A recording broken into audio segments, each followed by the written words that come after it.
1960 was a game-changing year for horror cinema. The 1-2 hit of Michael Powell's Peeping Tom and Alfred Hitchcock's Psycho would go on to change horror cinema forever. However, a French film released that same year about a murderous surgeon removing women's faces in order to fix his disfigured daughter was equally as groundbreaking, shocking, and almost too ahead of its time. The same could be said for a small independent film made 2 years later by first-time feature filmmaker Herc Harvey. He made a psychological horror film about a woman being stalked by spirits after a car crash. Both of these terrifying horror films were small, sleeper hits, but would both eventually go on to become two of the most important and influential horror films ever made. Join me as we continue on our journey through the mind and body as we discuss Georges Franju's Eyes Without a Face and Herc Harvey's Carnival of Souls.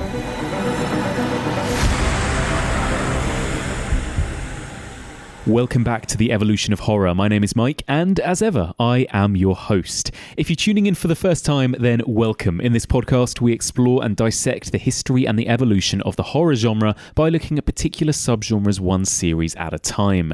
We are currently in the middle of our journey through the mind and body in horror cinema, and this is part 6, in which, as that intro suggested, we're looking at two classics from the early 60s, both just incredible films, Eyes Without a Face and Carnival of Souls. Now, I would urge you guys to try and check these films out if you can before listening to our spoilerific discussions. And actually, this leads me nicely on to a little announcement that I wanted to make at the beginning of this episode. This week, as many of you may know if you follow me on social media, we launched EOH-TV. That's the Evolution of Horror YouTube channel. On there right now, you will have access to a bunch of video content. I've started making horror-related video essays that sort of complement the podcast.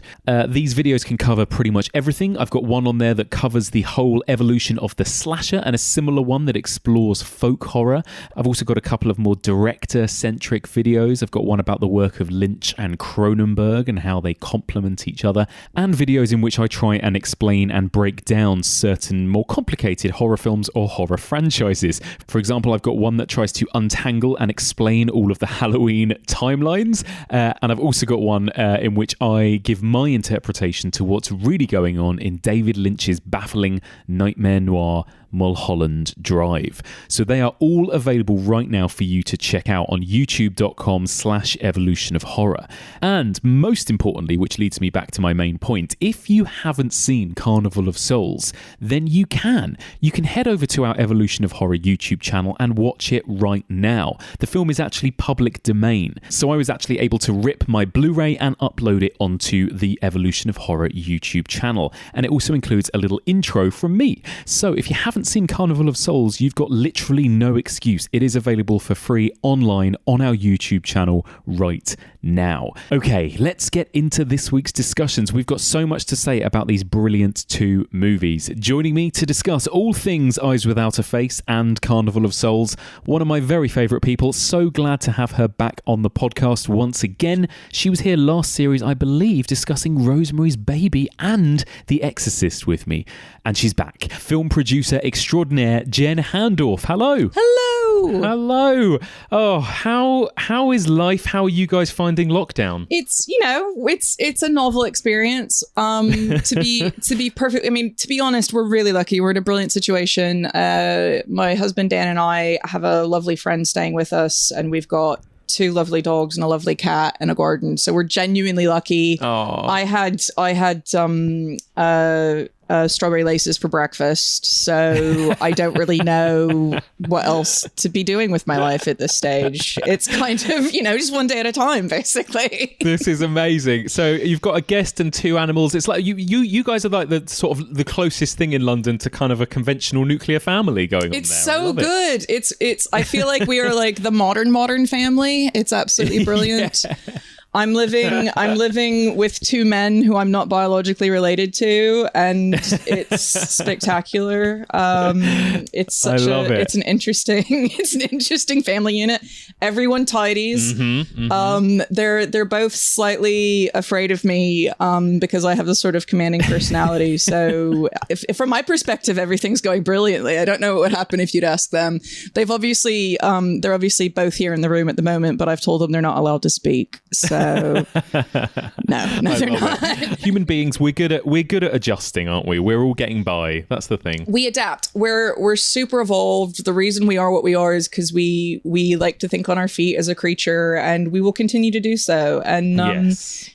We don't know what that looks like yet, and that's a bit scary, but it's also okay. Exactly. Humanity's been in this place before, and I think as a lot of people out there probably think and feel, it's hopefully we'll rebuild it to be something better rather than being so passive about what apps. I mean, I don't know what's going to be happening when you actually put this out. We may be ruled by deadly hornets by the time this goes out. So shout out to my hornet overlords. Just want to get in there early. That's a very, very good point. Oh, God. I don't want to speak too soon about anything about the future, but yeah, one day at a time, man. Strawberry laces, one day at a time. So let me ask you, we've talked about ghosts, we've talked about zombies, we've talked about Satanists. This time I'm talking about kind of the in some ways the most terrifying thing of all, which is us, kind of the horrors from within our own minds, our own bodies.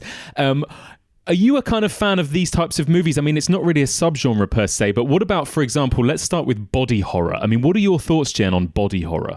So I think because there's a lot of things that, as you've said, it's sort of an ambiguous definition. There's a lot of stuff that falls under it. Yes. I love stuff like this. I love things. I love, there's this thing called excision, and I may have spoken about it before, not just the film Excision, which sort of focuses on it, but it's a thing about when a piece of our body stops being a piece of our body. And is it us or other? It's like, so the not gross version of that is when you get a haircut. And then you get things like kids picking scabs and eating boogers and all this kind of stuff because it's like, it's okay because it's part of me. And then you get people who have phantom limb syndrome when they've had an amputated arm. There's all these kinds of things that relate to excision and the idea of how we relate to parts of our body once they no longer become parts of our body. Sure. So I love that. I think that is super my bag. It creeps the hell out of me. It's psychological dysmorphia. It's brilliant. Yes. I would say the side of it that I'm not as keen on is stuff like guinea pig and that kind of end of it. I mean, obviously that's an extreme example, but like things where it is human pain for pain's sake. Yeah. I'm not as into that. Like torture porn, that kind of stuff. I just, and maybe it's because my dad's a pathologist, so it's like it's real, so I don't need it to be horrifying. It's sort of it is what it is. But then I think it's sort of a lot of times really narratively lazy as well. Anyway, but yeah, I agree. I think it's that, like you said, that kind of the excision side of things. There is a lot of great body horror that makes you think about things, makes you think about yourself and whatever else. And then there's that other side of it, like you say, which is more kind of like, how gross can we be on screen, essentially? Exactly. And, exactly. Which is, there's a bit less to kind of chew on there, I suppose, so to speak. Exactly. No, I like it. Sometimes there's more to chew on depending on how it's depicted, but but yeah, that's exactly right. It's not as there's not as much depth to it, and so I don't feel like it really earns asking that much of my eyes. I guess. Yeah, totally. It's like, you don't deserve to show me that really gross thing. You haven't earned it. Absolutely. And, another kind of side to this, the flip side of this is what I suppose a lot of people might call psychological horror, which is focused more on the mind, on madness, on dreams, on the subconscious, whatever it might be. We've already talked about quite a few films together that kind of cross over into this area. Movies like The Innocents or Rosemary's Baby. This is my bag. It's particularly interesting, I think, in the way in these two films uniquely. I hadn't come to these particular two films, Carnival of Souls and Eyes Without a Face, Les Yeux Sans Visage. I hadn't come to them thinking about the feminine and the bonkers and the hysteria and the wandering uterus and all this kind of stuff. But it when you watch them, for very different reasons, they do really sit happily within that same kind of repressed female hysterical identity. It's really interesting. They really do. They really do. So let's kick off. Let's start with Eyes Without a Face, which is such an interesting film from 1960.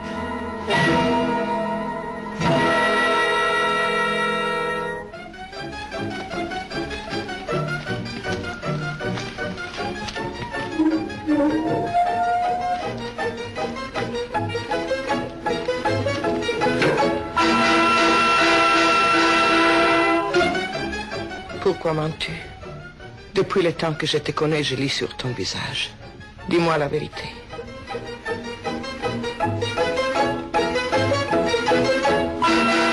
Okay, so first we have to also say the French title, Les Yeux Sans Visage. Oh, yeah, beautifully Les put. Yeux Sans Visage, because it's just so much fun to say. So this film, it feels like it's such an obvious narrative because it has influenced so many things going forward. But it's sort of comfortably predictable as a modern watch, but in a way that you can't really quite believe where they're going at various points.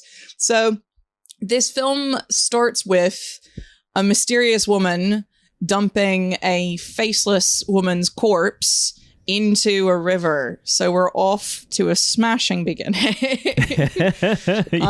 Already we're passing the Bechdel test, if you count they're running from the police silently in the car as a conversation. So we're off to a great start. Love it.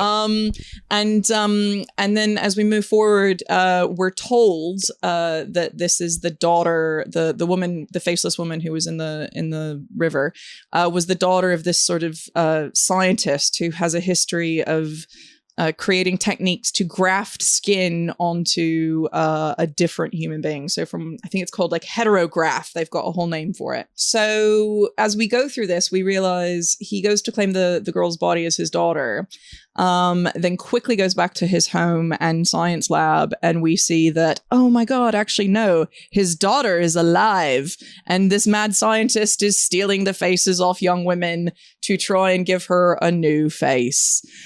And it's bonkers. And it's bonkers. Absolutely bonkers. And you sit there and you're so willing to go with it. It seems like, yeah, sure, it's your typical face-off, I'm going to take someone else's face to cover my horribly scarred daughter's face. Traditional story. It's a tale as old as time.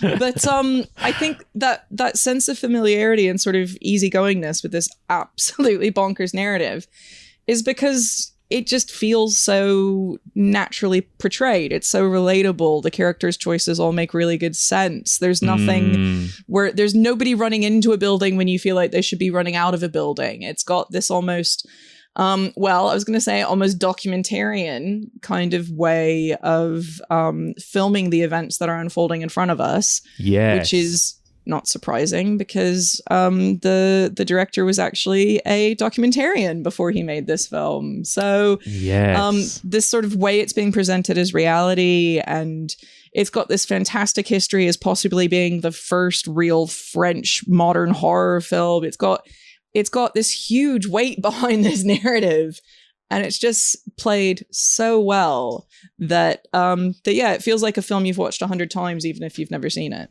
Absolutely, I agree. I think it's clearly influenced so many movies, hasn't it, over the last 60 years, 70 years. You can see its influence in the way that, like you put it really well, in that it's kind of comfortably predictable, I suppose. But I can't help but think, how shocking must this film have been at the time? Oh my God. Right? And I think what's really interesting about it, and I'm going to be talking about this quite a lot throughout this series, is that it almost has a kind of, maybe because it's French, maybe because it just looks so beautiful, but it almost has a kind of art house vibe at times, kind of art cinema meets kind of schlocky, grindhousey cinema in a way. It really does, and I don't think that's accidental because the producer Jules Boucan and the director, whose name I'm going to screw up, Georges Franju. Yes, beautiful. Again, yes. Fun to say. So the producer optioned this book with the intent of making a modern French horror film, and what Yes. that meant to him was making something that was entrenched in the tradition of the Cinematique, so much so that he found a director who was actually one of the founding members of the Cinematique, and so it really was entrenched in that sort of very art house. All of these people had worked together. The cinematographers worked for other hugely well-known directors, Hitchcock, I think one of them. So it's not surprising that this is one hell of a classy film, basically. It really is, isn't it? And you start watching it thinking, yeah, I'm in this kind of very artistically made thriller, and then bang, you get this scene, this kind of documentary-like scene in which somebody's getting their face cut off and put on somebody else. So it's a really interesting kind of mix of genres and subgenres there. And how much does that remind you of The Exorcist, by the way? Oh, and how sort of scenes in The clinical. Exorcist, yeah. Definitely. And can I just say, that's one of the things I love about this podcast, is because I really do feel like we're talking about how things evolve over time. Yes. It's great to go back to other conversations. Yeah, it's so true. It's so true. I do think there's quite a link. I mean, I suppose me and you in particular have talked about a lot of movies from the 60s and 70s, but there's definitely a kind of through line here, I would say. It's really interesting. And also, I don't know how big a fan you are of that kind of French wave of extreme cinema in the sort of early 21st century, of everything like from L'Interior and all this kind of stuff. Exactly. Irreversible to Martyrs, all of that kind of stuff. I mean, it feels as though the French, I guess you could go all the way back to Grand Guignol theatre and everything. Well, this idea that the French love to kind of shock us with gruey, visceral thrills, don't they? I mean, it seems to be a tradition. Absolutely. And you know what? If you look at the history of France and the public beheadings, and as you say, Grand Guignol and all of that kind of thing in modern culture, and how it was depicted in the theater and how that evolved into its cinema. And even, again, you look at the director of this film was hugely, it says he's hugely influenced by Méliès and these kind of fantastic themed filmmakers. There's this huge tradition that goes into the making of this film. Yes. And this film was designed to do exactly what it did, which is to answer, I feel like a politician now. You asked me a question about how people responded to it, and we've in no way answered it, but I will now. Is that people were absolutely horrified. Yes. Yes. So the producer came in with these very sensible lists of things they could do to avoid censorship. Like, they shouldn't show any animal cruelty because that would offend the English censors, and they couldn't show too much blood because that would offend the French censors, and they couldn't show a mad scientist because that would offend the German censors. and so this film was I don't know this for sure, but I think that would tell me that this film was financed through pre-sales, and it seems like a very traditional film to put forward at that stage. And so they went in and they made this. And the thing is, it's a horror film, and it horrified people, just like Train Entering a Station at Lyon, wherever it was. People were freaked out. And I was freaked out. I love this. It's so great because the way it gives you this horrible sense of dis-ease is not for all those things that could have been censored, but through the storytelling and the filmmaking. Absolutely. Yeah, you're so right. And I love this idea that people just couldn't quite handle what they were seeing, this idea that they didn't quite know what they were seeing. And again, I think that comes down to the way in which the genres kind of mesh in this film. But I was reading that when it was released in America, they gave it the new title of The Horror Chamber of Dr. Faustus, and played it in a double feature with a kind of monster movie. So because again, it's kind super of chill. Yeah, exactly. It's like they need to stamp that kind of grindhouse genre thrill on it, otherwise they don't quite know what to do with it. And you could imagine kind of highbrow audiences going to see this and then just being absolutely horrified by what they were seeing, I guess. Well, and it really speaks to the hypocrisy of the horror or the fantastic genre. And it's so strange to me, because for those of us who feel at home with these kinds of films, it's just beautiful. It's absolutely stunning. Beautiful. It's a brilliantly made film. And they class it up with the name Faust, and they're telling you this is a interesting, classy something, painting it with a very Hammer horror sort of title. But exactly.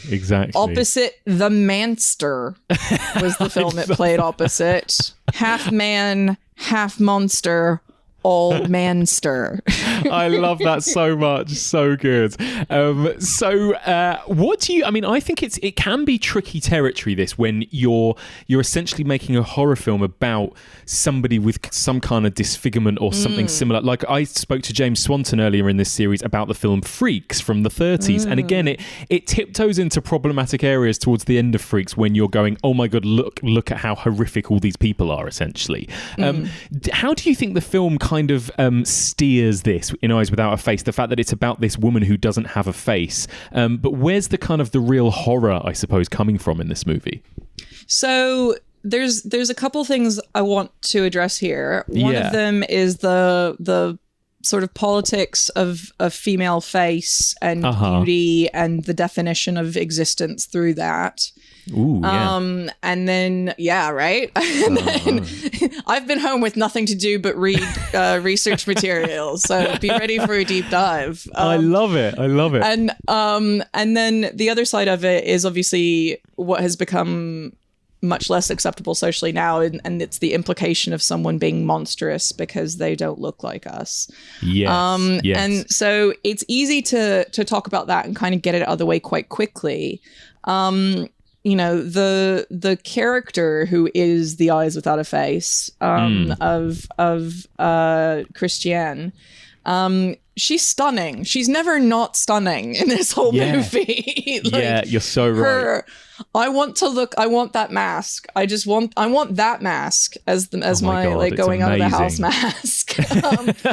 And you know, I think she is just so beautiful and hauntingly so. And I think that's one of the things that makes this narrative, as we said before, so comfortable. I don't think she's ever actually painted as the monster. No. I think we see her scars as horrific, but actually, now correct me if I'm wrong here, but as I recall, we see the terrifying surgery and peeling off of the other girl's face before we see Christiane's sort of meaty face, as far as I remember. I think you're right. It's a bit later on, isn't it, when we see her face? Yeah. And if I am not wrong there, if I am wrong there, it's obviously made that impact on me. But if I'm not wrong there, it very much feels like by the time we see her face, I'm not bothered by it. It's not something that shocks or puts me off. And maybe that's my modern eye. Maybe that's because I am a genre fan, and obviously my husband's a special effects artist and my dad's a pathologist, so it's not as all I'm saying is this ain't my first vue sans visage, okay? I love it. But I don't know if it's that or if it's genuinely the filmmaking technique, and I'd rather say it was the filmmaking technique. So that's one side of it. I don't think this is a film that says people with scars are evil. No. I think it's a film that says scars have stories and scars have meaning, but whether or not you decide to keep your scar or hide your scar, that's up to you. It's not going to make you a person. It doesn't define who you are. And I think that's a fairly, modern perspective. I don't think there's anything wrong with the way it paints that. It's very clear her dad's the monster from the beginning. He's clearly a prick. He might as well be twiddling a mustache. Like he's clearly a baddie from the very beginning. Again, maybe that's me as a modern audience, but I think the artist is not trying to hide that from you. Yes. Now I want to go to the thing that actually struck me in this viewing, which was the fact that her father, who was responsible for her disfigurement in a past car accident, is desperate to make her whole again. Now, she's breathing, eating, doing everything. Like, there's nothing actually physically wrong with her. Yeah. She just ain't got no face. Yeah. These days there's nothing a good concealer can't fix, but back then you've got to kidnap a couple of girls and cut off their faces. You've got to do what you've got to do. Exactly. But to me, the idea of a father seeing his child as other until the face, even though if it's someone else's face, is restored, and hiding her away. And this idea that if she doesn't have a face, then she might as well be dead. Yes. Like, that's the kind of stuff that actually really resonated with me more in the viewing. so that when we do get to where we spoil in this podcast, don't we? Yeah, Spoils? we spoil. Yeah. Yep, spoil away. Okay, cool. Is that when we get to the end and Christiane has her sort of her elevation by freeing the current hostage and all of this, all of her redemption through all of this, it feels like she is accepting herself with or without a face. Yes. And that is really the notable journey of the film. Agreed. And so it never actually feels like the film's message is if you are disfigured, you're hideous.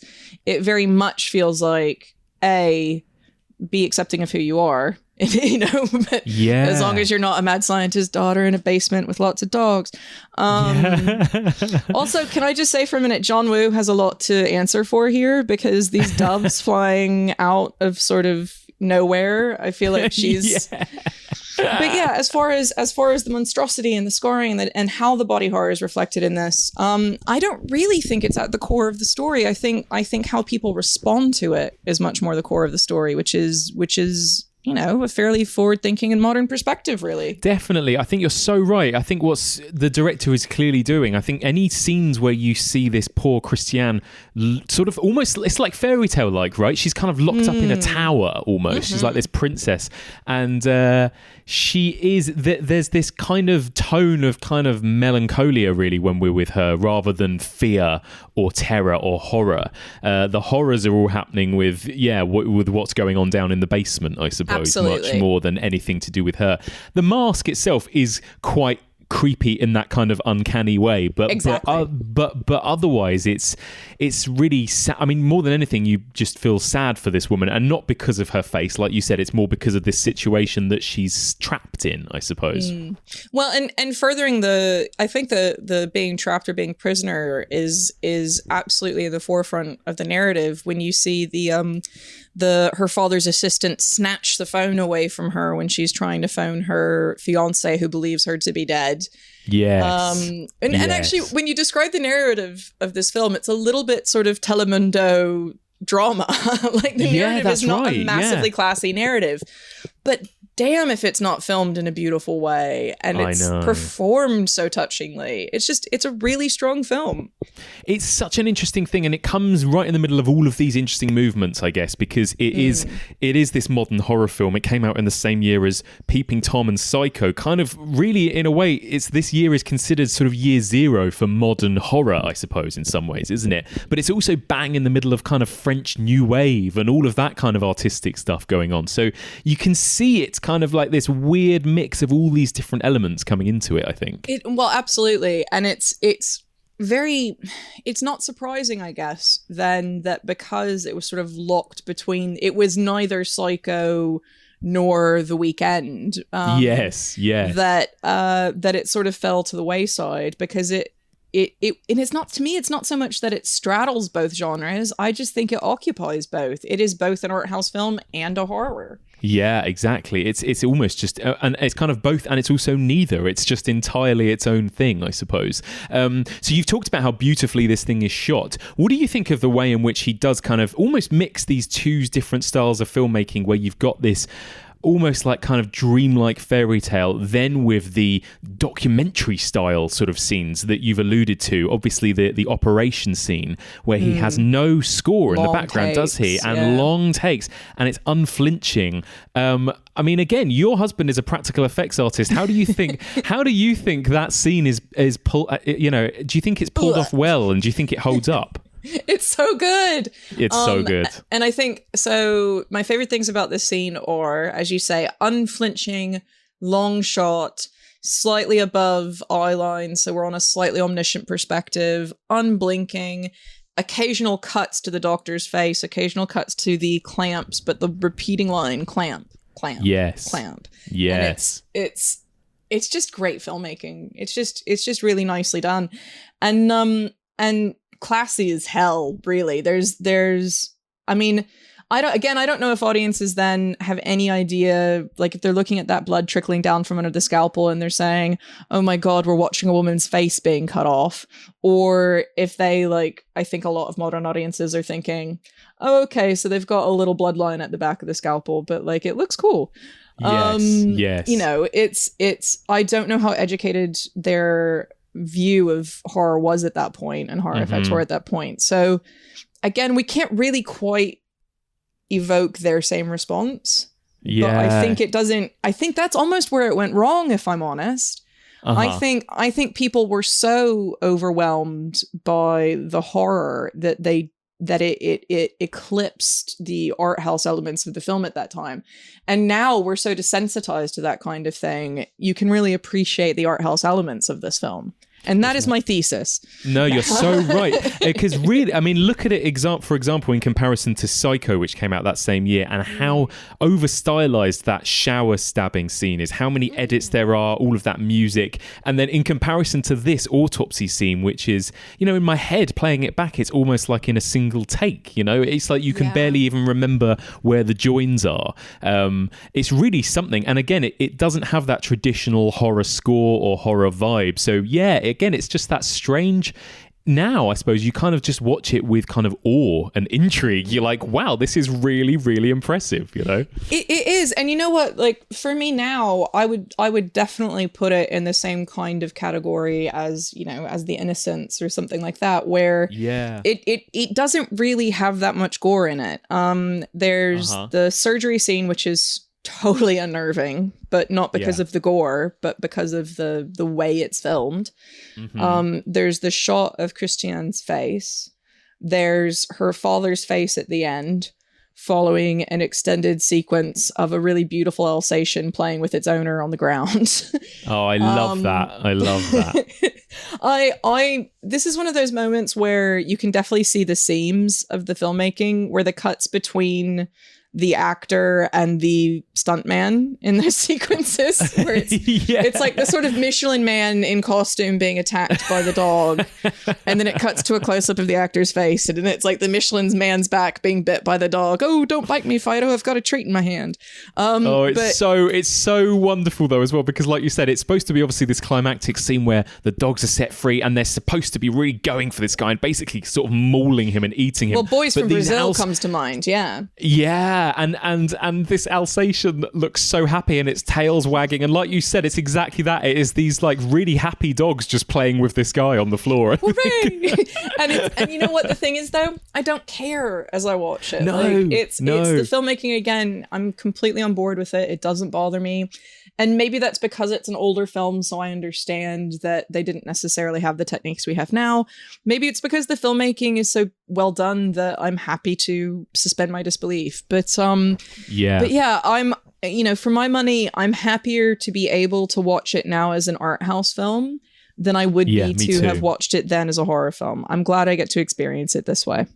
Yeah, I agree. And actually, to be honest, the moments to me that fall down a little bit are when it tries to be this kind of conventional thriller. I don't quite understand. What was going on when the police send that woman to the hospital as a kind of spy. And Standard then she operation, just kind of, dude. Yeah, and then she just gets discharged and kidnapped, but the police aren't really keeping tabs on her. And it's like, what was this whole plan? What was happening here? You know, I was very confused by that whole situation. Oh man, I love that bit of the script. But again, you're sort of like, yeah, fine, don't worry about it. It's fine. Don't worry. And there is something there. I noticed this was a French Italian co-production, and I didn't have enough time to look into that as much as I'd like. But there were some of those massively Italian sort of sweepovers in the narrative where it's like, do not worry about this. It's just the way it happened. But yeah, I mean, let's be honest though, the police are at best tertiary to this narrative. They are there to satisfy the audience's need to understand that somebody is after them. Exactly. But yeah, they're not exactly the number one crack detectives. No. I think but this woman's face looks like it was cut off, or your daughter's face was removed in a car accident. But we're not going to show this woman to her father because surely you, as a doctor, would know this is your daughter. Exactly. We're excellent police detectives. I know, I love it. It is, and you're right. Actually, that link to sort of Italian cinema is perfect, really, because look at all of the Giallo movies that were coming after, in the next sort of 20 years, and how they gave less and less of a fuck about the narrative, basically, compared to this beautiful artistic cinematography and filmmaking, and again, that the seeds of that are definitely here in this. I think you feel like the film is having its most fun is when they're in that house with the daughter up in the tower or down in the basement with the surgeon. That's when this film is at its best. Well, and it's one of those things as well where you can really see how this film is sort of the first point in a fractal of filmmaking history, where you can see how French horror comes off from it, and as you said, you can see how Italian horror is affected by it, and certainly American horror and Spanish horror, and it really does seem like this drop in the water that sent ripples, creating all different kinds of responses that went all different kinds of directions. Some more artistic, some more body horror, and it's just absolutely incredible to be able to go back and watch it as that point of of creation. Absolutely. Yeah. I love those, again, that kind of documentary influence on it as well. Those scenes when the doctor's assistant, the one who was kind of, she was cured by him, essentially, wasn't she? She was given a new face and now has kind of drank the Kool-Aid and is his minion. But all of those scenes when she's kind of stalking people out in the streets of Paris, I kind of love that as well, because it suddenly has this very modern element where we're out in modern day at the time, 1960 Paris. And all of those scenes are really interesting just to look at from a historical point of view more than anything. I love all of that stuff. Well, and I have to say too, they are beautifully costumed. Like there is, and that's something, we should talk about that as well when we get to Carnival of Souls, because we have a scene in a shopping ladies clothing department there. But the clothing in the side door, oh my god, I want to wear every single one of Christiane's like lovely house robes. Never has home loungewear been more needed. I want this high collared silk thing. Oh, it's fantastic. But and then we cut into, is it Paris? Are we in Paris, do we think? I think it's, do you know what, actually? I don't actually know. I just assumed it was. I thought I saw a shot of the Eiffel Tower at one point. No, but you know what? not. I think you are, because she says, I don't want to be too far from Paris, I think they say, and they're too far in the suburbs. Yes. So you are right. But yeah, like the Parisian fashion is definitely there. There's a black patent leather trench coat that I'm lusting after, and there's just so the design, the clothing, it's stunning in this. And her dad is the most fashionable research scientist that has ever existed. He's the least mad. He's the most put together mad scientist I've ever seen on screen.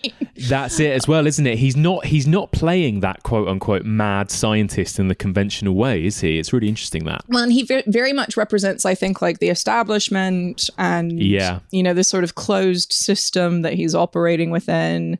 But again, it's that he's got this sort of omniscient power that I think we just take for writ at the beginning of the film, from his position of looking down on everyone else around him. Yeah, definitely.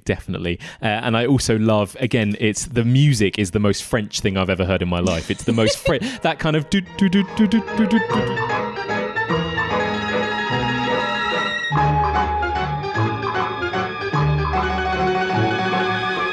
So you know what? I watched Carnival of Souls first and then this, and I was like, wow, it sounds like carnival music.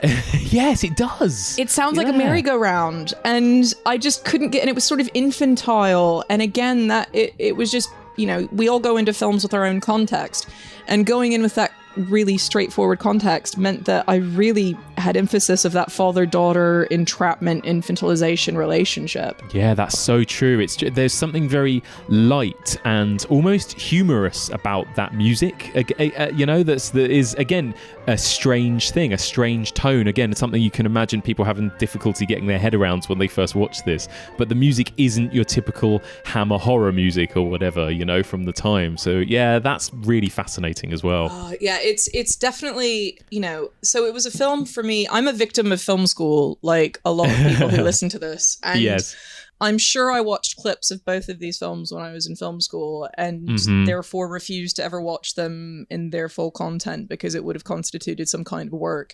Yeah. And so I'm sure I've seen scenes from them before, but I'm also sure that I've never watched them, sat down and watched them wholly on their own.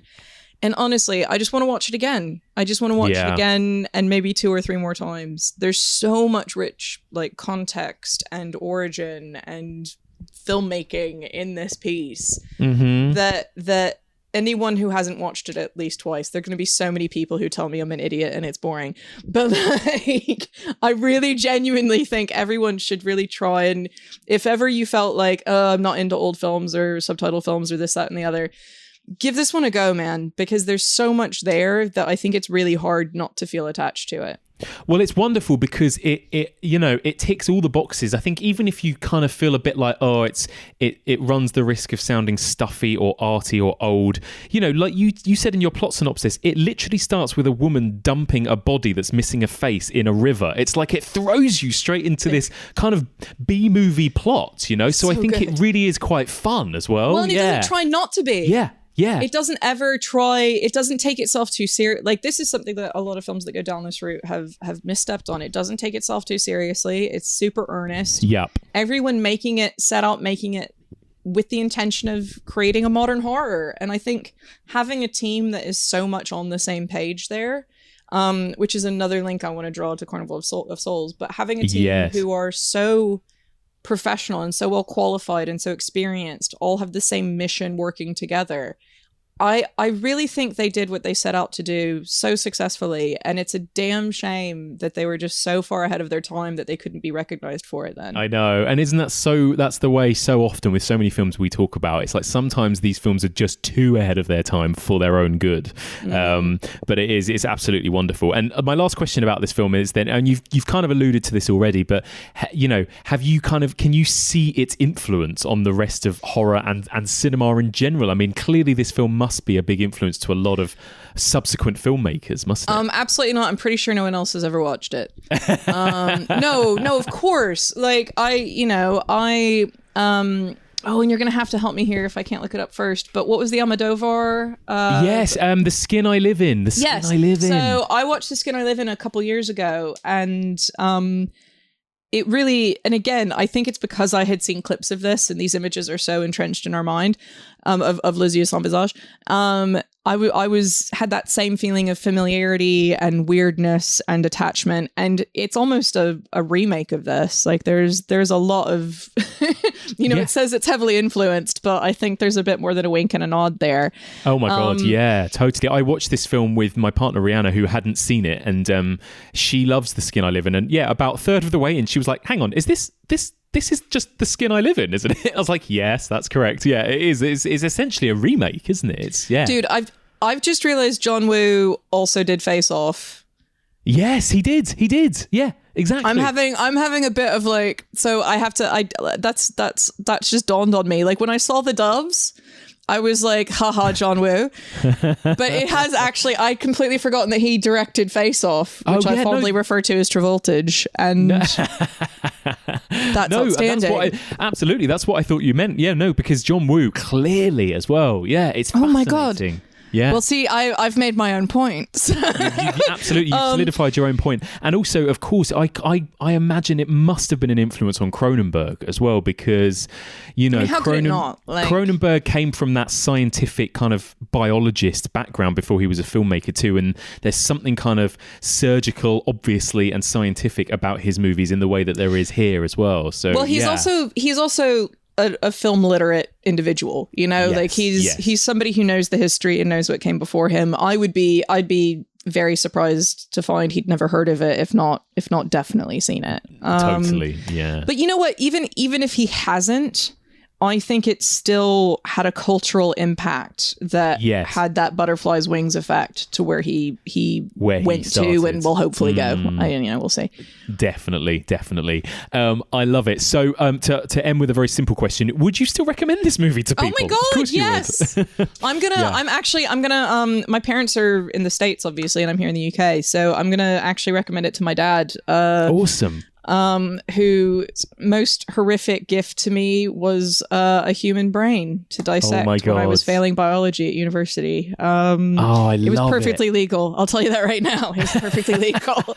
But yeah, so I think he would adore this, and I'd be very, very impressed to hear what he would have to say about it. But absolutely, hands down, watch it with your friends. And you know what, too? I would say if you can get a kid above 13 years old to sit down and watch it with you, I think it is a good family watch. Like, I don't think there's anything too scary in it. I mean, I say this, I don't have kids, so maybe I'm horribly wrong. I watched Silence of the Lambs over my parents' banister when I was like 7, so I don't have a great context for this. But like, honestly, I think watch it all ages, all kinds of people, art house people, horror people. It's a film that I think a good group of people who like good films would sit down and enjoy. I agree. It's a beautiful fairy tale, isn't it? It's and actually another person we haven't mentioned, I'm sure it must have also been an influence on Guillermo del Toro, that kind of horror fairy tale aesthetic as well. But anyway, we could go down a wormhole on this, but it's a wonderful, wonderful film. I think everyone feel a PhD coming on. Exactly. Everyone who is into horror and horror history, I think, should give it a watch because it's so important. Speaking of important, influential films, let's move on to the second movie we're going to talk about then, which is Carnival of Souls from 1962. Good luck, Mary. Stop by and see us the next time you're in. Thank you, but I'm never coming back. I don't know about that girl. How do you mean? Day before yesterday, she was the only one of 3 girls to survive an accident. You'd think she'd feel a little something. Maybe in her place, I'd do the same thing. Just pick up life again. I still say she's behaving strangely. I have no desire for the close company of other people. My dear, you cannot live in isolation from the human race. Who's the man in the hall? Maybe you heard the boards pop or something. I didn't hear him, Mrs. Thomas. I saw him. There's nobody there. He's been following me, that's all there is to it. That old pavilion out by the lake. Somehow you associate it with all this, don't you? There was someone else there. That strange man was there. Hysteria won't solve anything. Now control yourself.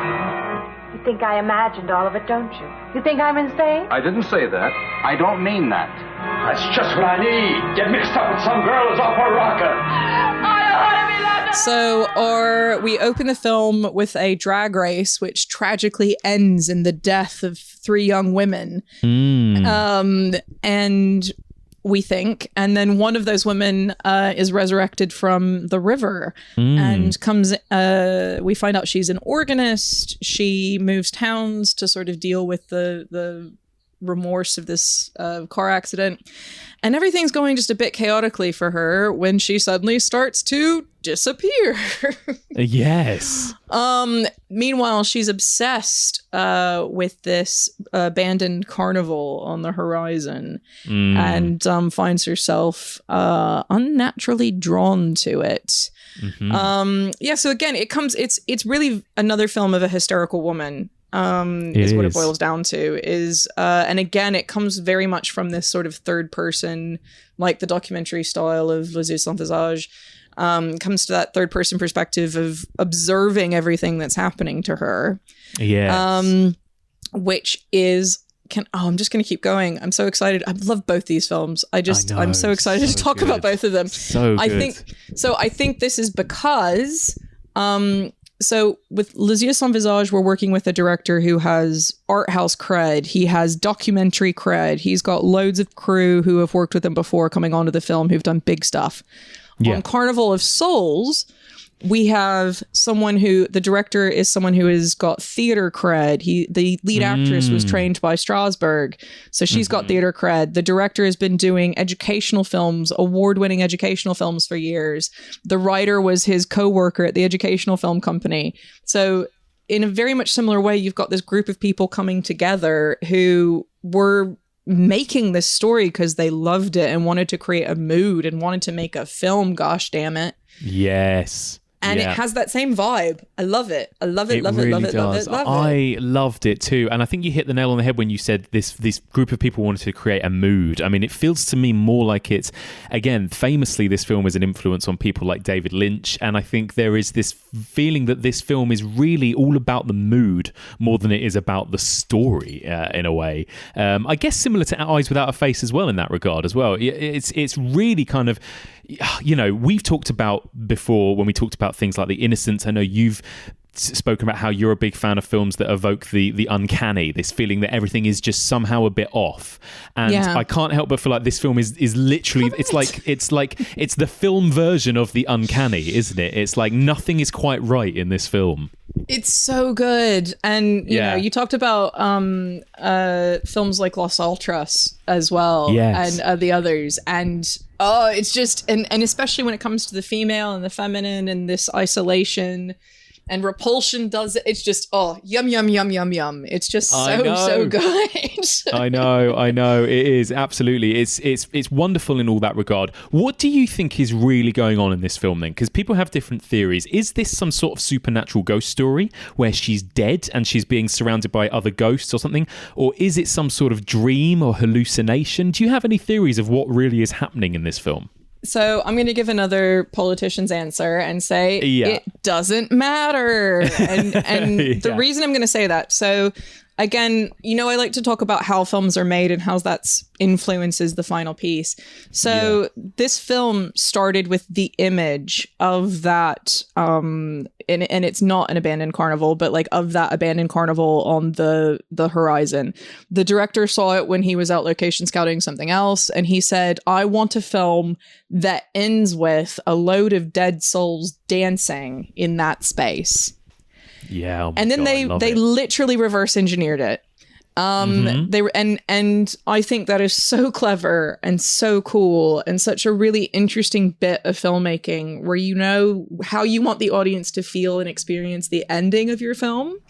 And so you take steps backwards to create that.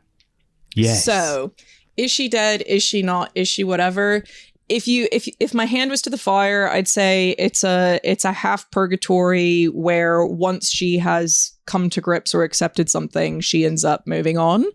Yes, but I don't think it matters. I really don't think. I don't think it matters if there's plot holes because again, it's a film about a mood. Absolutely. Couldn't agree more.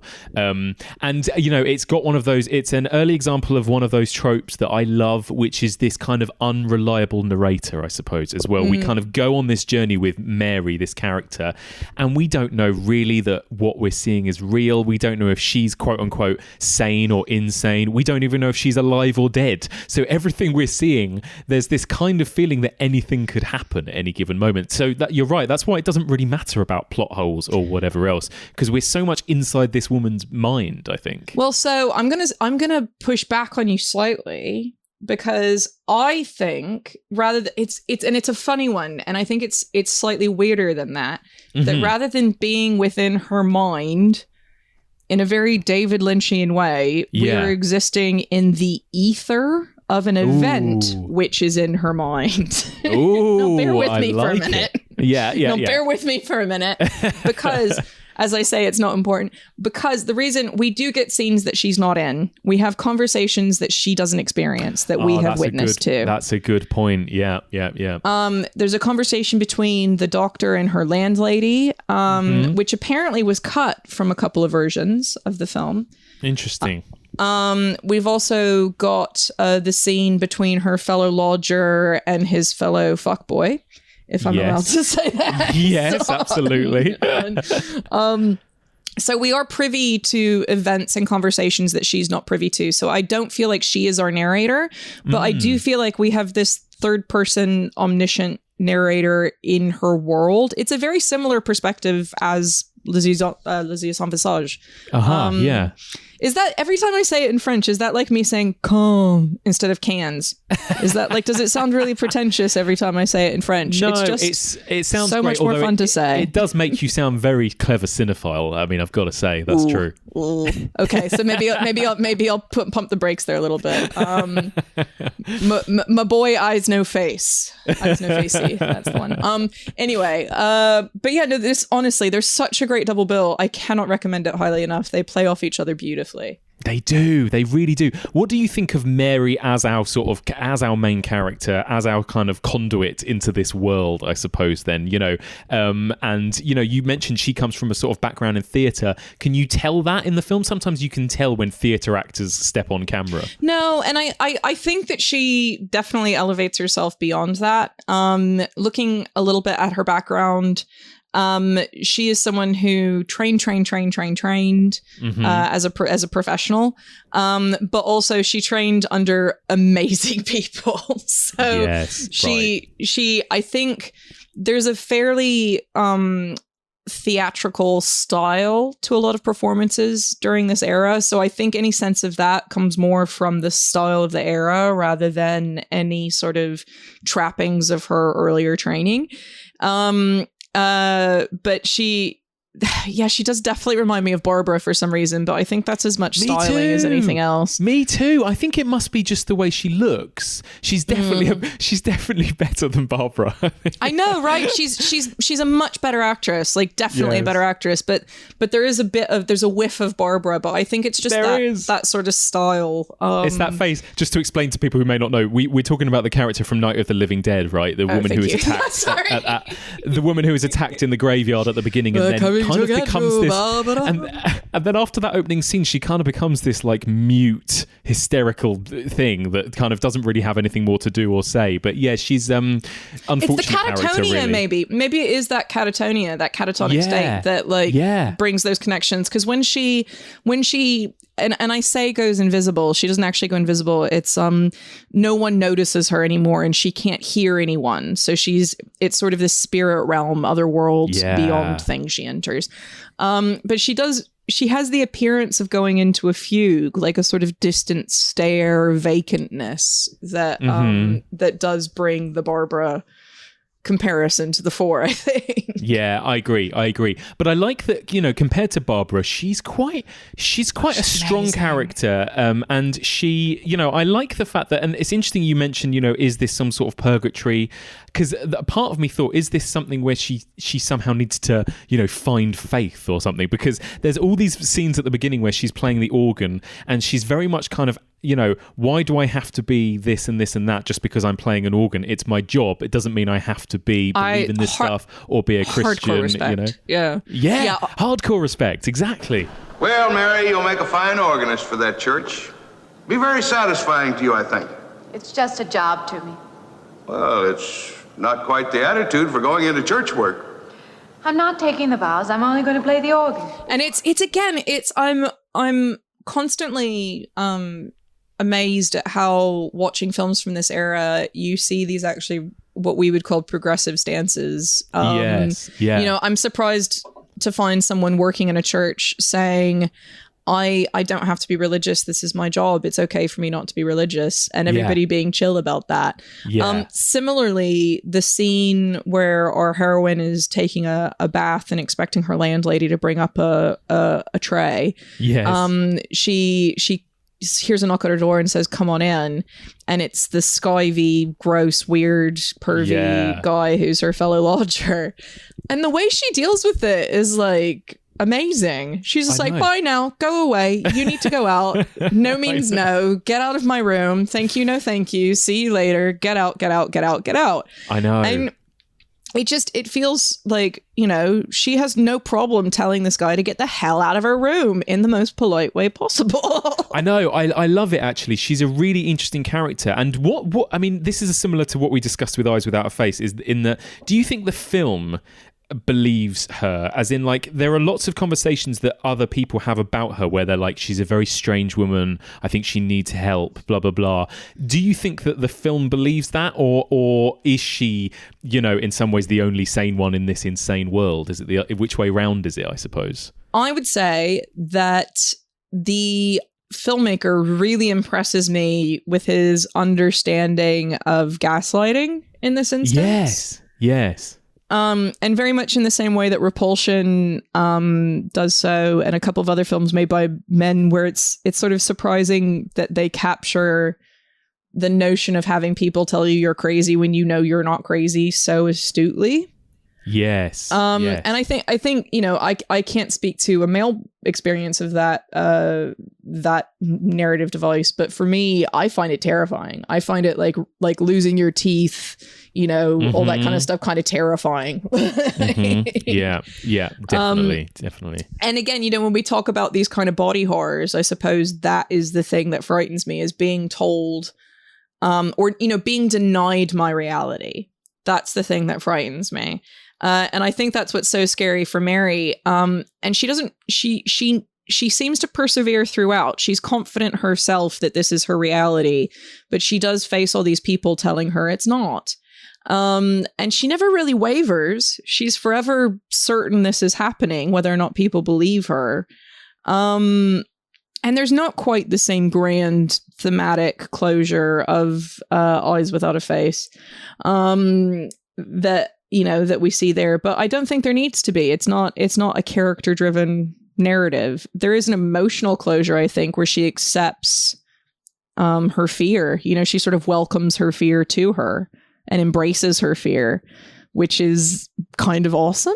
Yeah, you're right. It is awesome. And what do you think of these souls, these Carnival of Souls, these people? There's obviously that one man, I think he's just called The Man, isn't he? He's credited, who just keeps appearing. He appears in car windows. That's the director. Her. I know. I love that. I love that. How effective do you find these scenes? Do you still think the film kind of holds up as a frightening horror film, I suppose?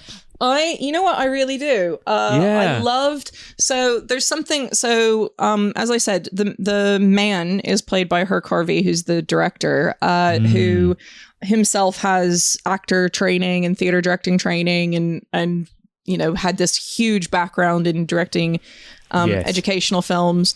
And there's actually even, in my research, I found that he and his team doing educational films were actually featured in an issue of American Cinematographer for their sort of special effects, their in-camera special effects that they were using in some of the education films they were making.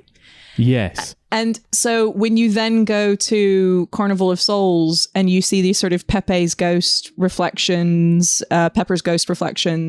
and beautiful edits of pushing buttons on the organ and wiping into another image. And I know. It's brilliant that he uses these technical innovations, which he has discovered. He was a teacher as well, it's worth saying. So he's someone who went over the technicals of filmmaking with students every year. But it's just, he's so technically astute at creating all of this mood. And again, we have this insane score. Who scores a film with church organ music? Oh, I love it. It's wonderful, isn't it? And again, there's something kind of, either spiritual or psychological about it, about this whole thing, about how she's an organ player. The whole world seems to be scored by this organ music, but it all is really in keeping with this just off-kilter mood. It's so good. And yeah, you're right. The way that he directs this film is he uses so many clever techniques, but the best compliment I can give it is that also it doesn't feel like it draws attention to itself as being really well directed. Everything feels kind of organic and seamless, and there'll be these like you say, these interesting transitions or these swift cuts where you'll suddenly see the man in the mirror and then he'll disappear or whatever, and it almost doesn't call attention to it either. Everything just feels like it kind of drifts along very naturally, which I love. Absolutely. And I think for me, again, another thing about the pairing of these films is that these are two directors who have had technical training, but also have instinct. Yes, that's what it is. It's instinct, yeah. But they also have incredible technical training, both of them. And you can see all of that in both of these films. And it's, it's kind of, if you look a little bit deeper into the director's filmmaking story, it's a little bit tragic actually, because this was actually the only feature film he ever finished. I know. He had a couple of other projects that got to varying distances before either falling apart or getting necked. He had another film that started production and then had to shut down because of budgetary reasons. But it was just before he died, I think, that they announced they were going to do the remake. But that happened much to the chagrin of the leading lady, Candice Hilligoss, who had been developing that remake with a producer who then kicked her off the project. Oh, my God. So you have all these people who at the beginning came together like really for the making of this film, and they're classy and they're trained and they're making this movie for a mood and an image. And then as time went by, they never, any of them quite got that back ever again.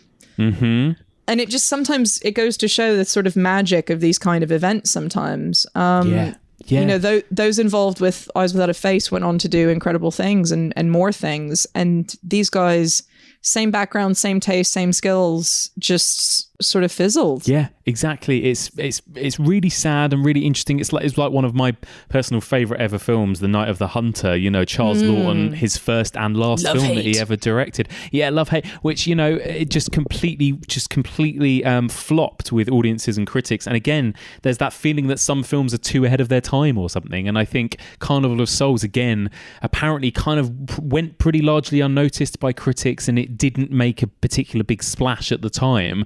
But clearly it's been one of those films that over time people have talked about through word of mouth and recommended, and filmmakers, again, you know, going back to Eyes Without a Face and its influence, how many filmmakers, you know, have cited this film as a huge influence for them as well. So I think it's grown through word of mouth. Well, you know what's funny as well is I think the major push behind that word of mouth is the fact that it failed to properly secure its US copyright when it was released. Yeah. So because of that, it was free to play. So it was on all the time.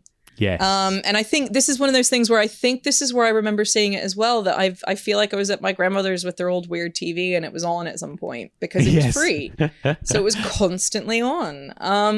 And yeah, so it's, you know, it's such an interesting domino at the beginning of a series of dominoes that just we wouldn't be where we are if this film hadn't gone forward. And it was made for $30,000. It's such a a way that it's totally different from Eyes Without a Face is that that was a proper like production. That was a European art house film with proper crew, people who'd done it. Like it was all that. This was definitely like hardcore, no budget, friends and family. The director went around town and got businessmen to give him $500 each to make the film. Half the budget was deferred. Like it honestly, this was a scrappy bunch of filmmakers who had been technically trained, but never given the opportunity to show their craft, coming together and making something. Yeah. And it just sticks, you know, when people have that genuine intent, I think it comes through. Oh my God, it's so good. And there's that kind of vibe that is like, some of it feels a bit off the cuff when they're just out and about in the street, or like you mentioned, there's a scene in a clothing store, and it just makes it all feel so much more real and organic as well. I love it. But at no point does it ever feel like the director isn't completely in control, even though it is very sort of guerrilla style, you know? Very true. And you're absolutely right. Those scenes were shot without permission. They paid off store clerks to come. And the thing is, you do that now with your iPhone, nobody cares, but like back then cameras were not small.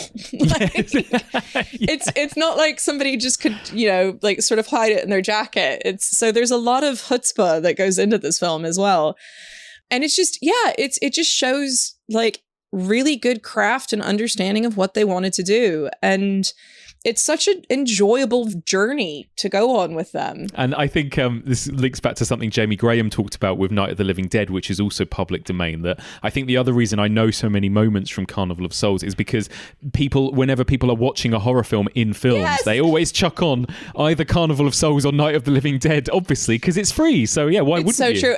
And you immediately see her Carvey's face going, oh. Yeah. And that's the thing we all know from it, is the director's face with him wearing that really ridiculous zombie makeup. Oh, I do. I tell you what, I do love, though, that scene. I mean, you said it was the kind of conception for the whole idea, but that image of all of the kind of ghosts, all of the souls in that sort of ballroom, I love that sequence towards the end. I think it's still very creepy. It's so good. And it's, you know what it is? It's the dancing, I think, that does it for me. Yes. It's this sort of whirling dervish style hysterical dancing that is, again, it's just unnerving. It really is. Again, it brings to mind things like the ball scene in The Shining or something with all of the ghosts. And again, that kind of movement, the way they suddenly move super quick and then slow down, it's like something out of Jacob's Ladder or something. I mean, it's so many parallels. It's really interesting.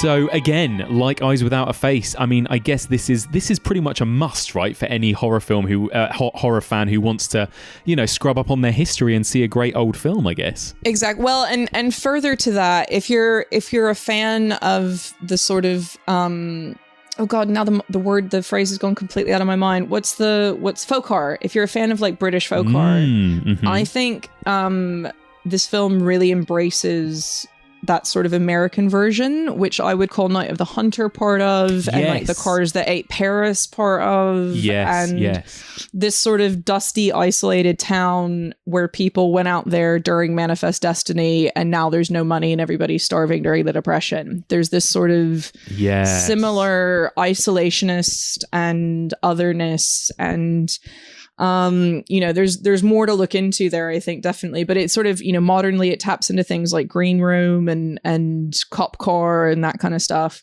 But there is a similarity there. And for whatever reason, man, it's 87 minutes long. It's not long. It's like, so, I know, and it absolutely whizzes by, doesn't it? It is. It's a very quick and easy watch. Yeah, and it's everywhere. It's absolutely everywhere because it's out of copyright. It's on 3 different versions of Amazon Prime.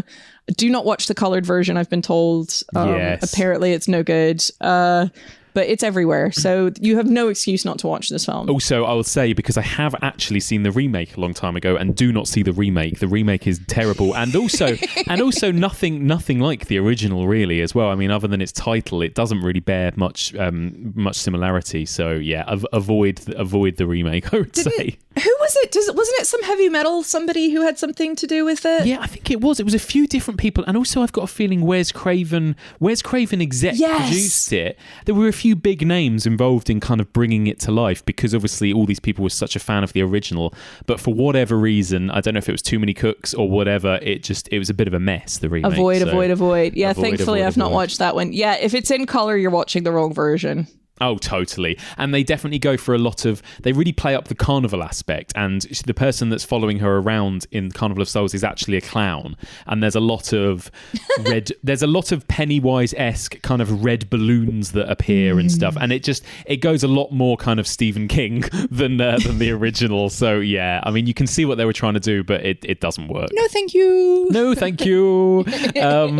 What a fun couple of films these were to talk about. I just want to go away and watch them both again now. I really do, and I'm not a usual rewatcher, but with both of these, there's just so much going on and they're so engaging that they both, put them back on, watch them again, show them to your friends. It's definitely one of those.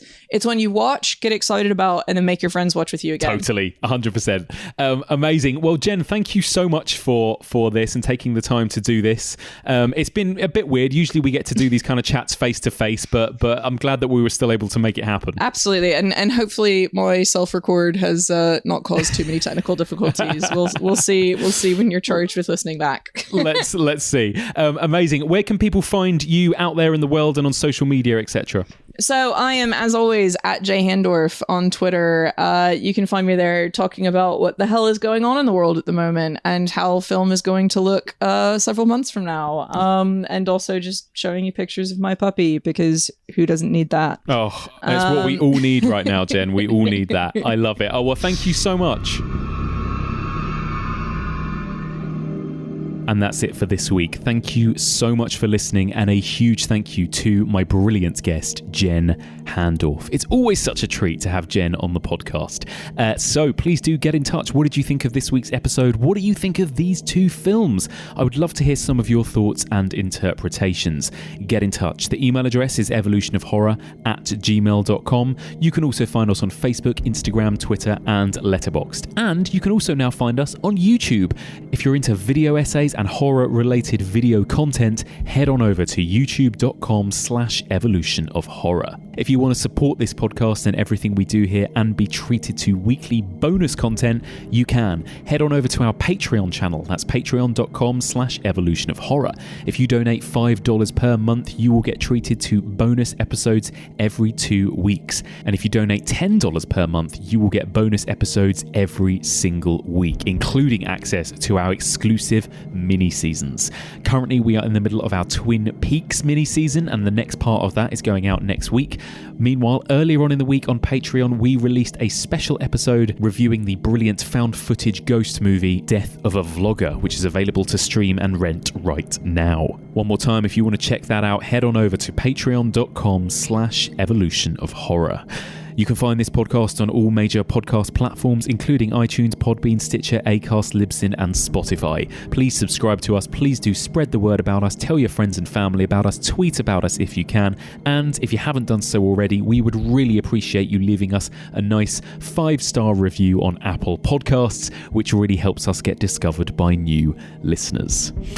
Okay, next week, it's a big one. In fact, pretty much from next week onwards, we are going to be covering what I would consider to be 5-star masterpieces every single week. I'm really excited. Next week, it's just going to be one movie that we're discussing, one movie that perfectly encapsulates everything we've been talking about so far in our Mind and Body series. It's one of my all-time favourite films, one of the all-time greatest horror films, and a movie that I've been looking forward to discussing ever since I launched this podcast. Next week, I'm going to be joined by none other than the BFI's Michael Blythe to discuss Brian De Palma's Carrie. Holy fucking shit. Join us next week for all of this and more on the evolution of horror.